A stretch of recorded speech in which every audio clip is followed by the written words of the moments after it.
اللعيبه نعاودها لكم بين قوسين فكرتني ملي كنت نقرا في التحضيري، وكنت مكلاخ في التحضير يا باش تكون عارف كنت مكلاخ.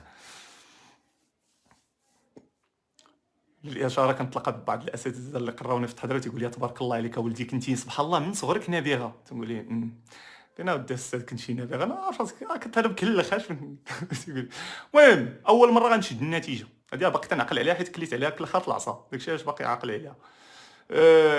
عطيني الاستاذ تنويه، عطي لي تنبيه، حط لي تنبيه وانا تيسحبني تنبيه هي تنويه.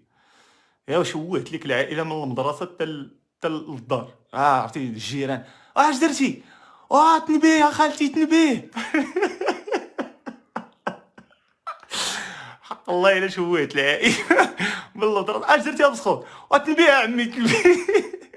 يا مشيت عند امي تنجري حليت ربيت شكا امي تنبيه تنبيه شديك اللي خاط لي راسها هذا عرفت راه التنبيه راه ما طفرتوش.